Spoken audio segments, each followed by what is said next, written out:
በስመ አብ ወወልድ ወመንፈስ ቅዱስ አሐዱ አምላክ። ትንቢተ ኢሳይያስ ምዕራፍ 56 እግዚአብሔር እንዲህ ይላል፣ ማዳኔ ሊመጣ ምሕረቴም ሊገለጥ ቀርቧልና ፍርድን ጠብቁ፣ ጽድቅንም አድርጉ። ይህን የሚያደርግ በእርሱም ጸንቶ የሚኖር ሰንበታትንም የሚጠብቅና የሚያረክስ እጁንም ክፋት ከማድረግ የሚጠብቅ ሰው ብፁዕ ነው። ወደ እግዚአብሔርም የተጠጋ መጻተኛ በእውነት እግዚአብሔር ከሕዝቡ ይለየኛል አይበል።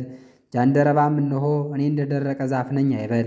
እግዚአብሔር ለጃንደረቦች እንዲህ ይላል፣ ሰንበቴን ቢጠብቁ ደስ የሚያሰኘኝንም ነገር ቢመርጡ በቃል ኪዳኔም ጸንተው ቢኖሩ በቤቴና በቅጥሬ ውስጥ ከወንዶችና ከሴቶች ልጆች ይልቅ የሚበልጥ ስም የሚያስጠራ ቦታን እሰጣቸዋለሁ። የማይጠፋ የዘላለም ስምንም እሰጣቸዋለሁ።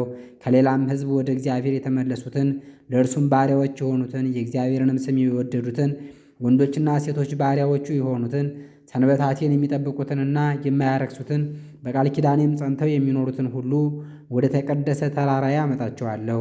በጸሎቴም ቤት ደስ አሰኛቸዋለሁ። ቤቴ ለአሕዛብ ሁሉ የሚሆን የጸሎት ቤት ይባላልና የሚቃጠለው መሥዋዕታቸውና ቁርባናቸውን በመሠዊያዬ ላይ የተመረጠ ይሆናል።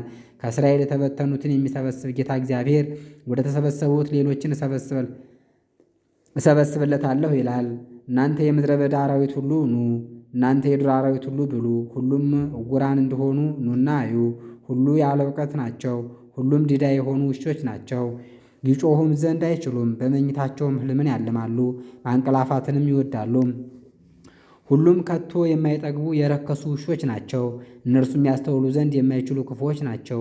ሁሉም እያንዳንዳቸው እንደ ፈቃዳቸው መንገዳቸውን ተከትለዋል። ኑ የወይን ጠጅ እንውሰድ፣ በሚያሰክርም መጠጥ እንርካ። ዛሬም እንደሆነ እንዲሁ ነገ ይሆናል፣ ከዛሬም ይልቅ እጅግ ይበልጣል ይላሉ። ትንቢተ ኢሳይያስ ምዕራፍ 57 ጻድቅ ሰው እንደ ጠፋ አያችሁ፣ ይህንም በልባችሁ አላሰባችሁም። ጻድቃን ሰዎች ይወገዳሉ፣ ጻድቅም ከክፋት ፊት እንደተወገደ ማንም አያስተውልም። መቃብሩ በሰላም ይሆናል፣ ከመካከልም ይወሰዳል። እናንተ የኃጥአን ልጆች የዘማውያንና የጋለሞታይቱ ዘር ወደዚህ ቅረቡ። በማን ታላግጣላችሁ? በማንስ ላይ አፋችሁን ታላቅቃላችሁ? ምላሳችሁንስ በማን ላይ ታስረዝማላችሁ?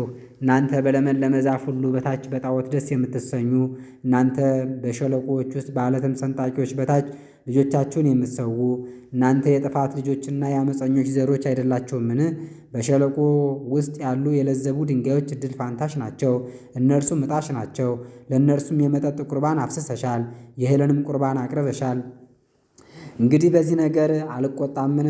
ከፍ ባለውና በረዘመውም ተራራ ላይ መኝታሽን አደረግሽ፣ በዚያም መሥዋዕትሽን ሰዋሽ፣ ከመዝጊያው በኋላ መታሰቢያሽን አደረግሽ።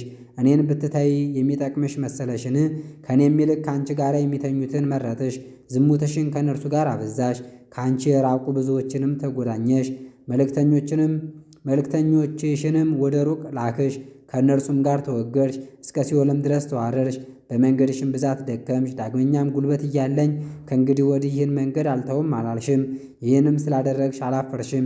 ሐሰት የተናገርሽው እኔንም ያላሰብሽው በልብሽም ነገሩን ያላኖርሽው ማንን ሰግተሽ ነው? ማንንስ ፈርተሽ ነው? እኔም ዝም አልሁሽ፣ አንቺም አልፈራሽኝም። እንግዲህ እኔ የጽድቄንና የማይረባሽን የአንቺን በደል እናገራለሁ።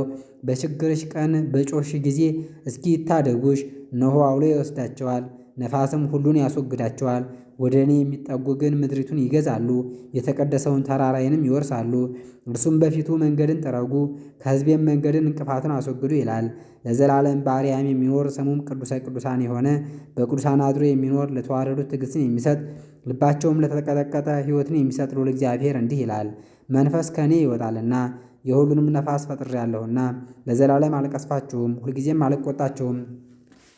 ስለ ኃጢአቱ ጥቂት ጊዜ መከራ አመጣሁበት፣ ቀሰፍሁትም፣ ፊቴንም ከእርሱ መለስሁ። እርሱም አዘነ፣ እያዘንም ሄደ። ከዚህም በኋላ መንገዱን አይቻለሁ፣ ፈወስሁትም፣ አጽናናሁት፣ እውነተኛ ደስታንም ሰጠሁት። በሩቅም በቅርብም ላሉ በሰላም ላይ ሰላም ይሁን፣ እፈውሳቸውም አለሁ ይላል እግዚአብሔር። ኃጥአን ግን እንዲህ ይገለበጣሉ፣ እረፍትንም አያገኙም፣ ለኃጥአን ደስታ የላቸውም ይላል እግዚአብሔር። ትንቢተ ኢሳይያስ ምዕራፍ 58 በኃይልህ ጩኽ፣ አትቆጥብ፣ ድምፅህን እንደ መለከት አንሳ። ለሕዝቤ ኃጢአታቸውን ለያዕቆብ ቤትም በደላቸውን ንገር። ነገር ግን ጽድቅን እንደሚያደርግ የአምላኩንም ፍርድ እንደማይተው ሕዝብ ዕለት ዕለት ይሹኛል፣ መንገዴንም ያውቁ ዘንድ ይወዳሉ። አሁንም እውነተኛውን ፍርድ ይለምኑኛል፣ ወደ እግዚአብሔርም ለመቅረብ ይወዳሉ።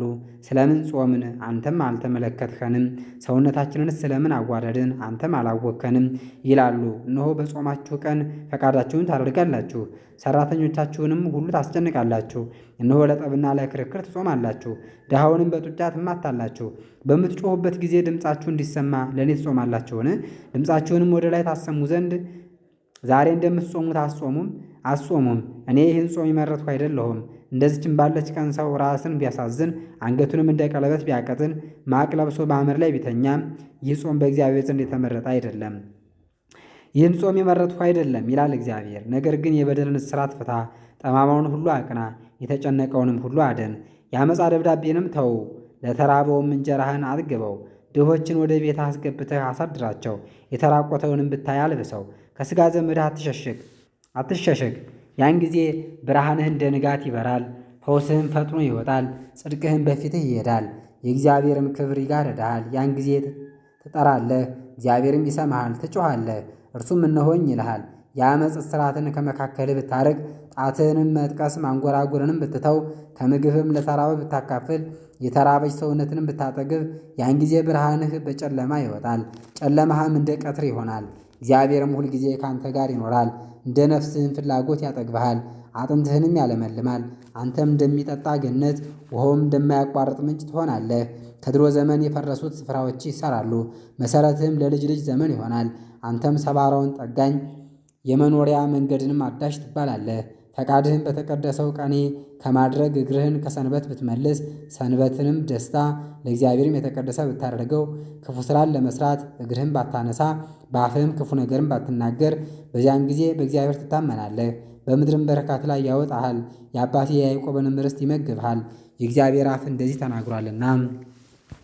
ትንቢተ ኢሳይያስ ምዕራፍ 59 በውኑ የእግዚአብሔር እጅ ማዳን አትችልምን? ጆሮውስ አይሰማምን? ነገር ግን በደላችሁ በእናንተና በእግዚአብሔር መካከል ላይ ለይታለች። ይቅርም እንዳይላችሁ ኃጢአታችሁ ፊቱን ከእናንተ ሰውሮታል። እጃችሁ በደም ጣታችሁም በኃጢአት ተሞልተዋል። ከንፈራችሁም ዓመፅን ተናግሯል፣ ምላሳችሁም ኃጢአትን አሰምቷል። ጽድቅን የሚናገር በእውነትም የሚፈርድ የለም። በከንቱ ነገር ታምነዋል፣ የማይጠቅማቸውንም ተናግረዋል። ኃጢአትን ጸንሰዋል፣ በደልንም ወልደዋል። የእባብን እንቁላል ቀፈቀፉ፣ የሸረሪትንም ድር አደሩ። እንቁላላቸውንም የሚበላ ሰው ፈጥኖ ይሞታል፣ እንቁላሉም ሲሰበር እባብ ይወጣል። የሸረሪቶች ድር ልብስ አይሆንም፣ በሥራቸውም ራሳቸውን አያለብሱም። ሥራቸው የግፍ ሥራ ነውና፣ እግሮቻቸውም ለተንኰል ይሮጣሉ፣ ደምን ለማፍሰስም ይፈጥናሉ። ሰውን ለመግደል ይመክራሉ፣ ጉስቁልናና ቅጥቃጤ በመንገዳቸው አለ። የሰላምን መንገድ አያውቁም፣ በመንገዳቸውም ፍርድ የለም። የሚሄዱበትም መንገድ ጠማማ ነው፣ ሰላምንም አያውቁትም። ስለዚህ ፍርድ ከእነርሱ ዘንድ ርቋል፣ ጽድቅም አላገኛቸውም። ብርሃንን ሲጠባበቁ ብርሃናቸው ጨለማ ሆነባቸው፣ ብርሃንንም ሲጠባበቁ በጨለማ ሄዱ። እንደ ዕውሮች ወደ ቅጥሩ ተርመሰመሱ፣ ዓይንም እንደሌላቸው ተርመሰመሱ። በቀትርም ጊዜ በመንፈቀ ሌሊት እንዳለ ሰው ተሰናከሉ፣ እንደ ሙታንም ይጨነቃሉ። እንደ ድብና እንደ ርግብ በአንድነት ይሄዳሉ። ፍርድን እንጠባበቅ ነበር፣ መዳንም የለም፣ ከእኛም ርቋል። ዓመፃችን በአንተ ፊት በዝቷልና ኃጢአታችንም መስክሮብናልና፣ ዓመፃችን ከእኛ ጋር ነውና ጽድቅንም አላወቅንምና በድለናል ዋሽተናልም፣ አምላካችንንም መከተል ትተናል። ዓመፃን ተናግረናል ከድተንሃልም፣ የኃጢአትንም ቃል ጸንሰን ከልብ አውጥተናል። ፍርድን ከመከተል ወደ ኋላ ርቀናል። ጽድቅም በሩቅ ቆሟል፣ እውነትም ከመንገዳቸው ታጥቷል። በቀና መንገድም መሄድ አልቻሉም፣ ከእውነት ተወግደዋል፣ እንዳያስተውሉም ልባቸውን መልሰዋል። እግዚአብሔርም አየ፣ ፍርድም ስለሌለ ደስ አላለውም። ሰውም እንደሌለ አየ፣ የሚረዳም ሰው እንደሌለ ተረዳ። ስለዚህ በክንዱ ደገፋቸው፣ በይቅርታውም አጸናቸው። ጽድቅንም እንደ ጥሩር ለበሰ፣ በራሱም ላይ የማዳንን ራስ ቁር አደረገ። የበቀልንም ልብስ ለበሰ፣ ጠላቶቹንም ያጓረዳቸው ዘንድ የበቀልና የፍዳን መጎናጸፊያ ተጎናጸፈ። በምዕራብ ያሉት የእግዚአብሔርን ስም፣ በፀሐይ መውጫም ያሉት ክብሩን ይፈራሉ። መቅሰፍትም ከእግዚአብሔር ዘንድ እንደ ኃይለኛ ፈሳሽ በቁጣ ይመጣል። ከጽዮን ታዳጊ ይመጣል፣ ከያዕቆብም ኃጢአትን ያርቃል። ከእነርሱ ጋር ያለው ቃል ኪዳኔ ይህ ነው ይላል እግዚአብሔር። በአንተ ላይ ያለው መንፈሴ፣ በአፍህም ውስጥ ያደረግኩት ቃሌ ከዛሬ ጀምሮ እስከ ዘላለም ድረስ ከአፍህ ከዘርህም አፍ ከዘርዘርህም አፍ አይጠፋም ይላል እግዚአብሔር። ትንቢተ ኢሳይያስ ምዕራፍ 60 ኢየሩሳሌም ሆይ ብርሃንሽ መጥቷልና የእግዚአብሔርን ብርሃን በአንቺ ላይ መጥቷልና አብሪ አብሪ። እነሆ ጨለማ ምድርን ድቅድቅ ጨለማማ አሕዛብን ይሸፍናል።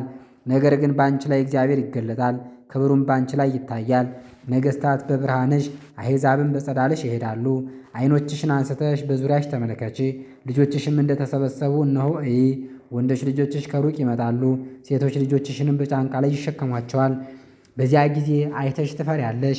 የአሕዛብና የሀገሮች ብልጽግና ወደ አንቺ ይመለሳልና ልብሽ ይደነግጣል። የግመሎች መንጋ ወደ አንቺ ይመጣሉ፣ የምድያምና የኤፋ ግመሎች ይሸፍኑሻል። ሁሉ ከሳባ ወርቅንና ዕጣንን ይዘው ይመጣሉ፣ የእግዚአብሔርንም ማዳን ያበስራሉ።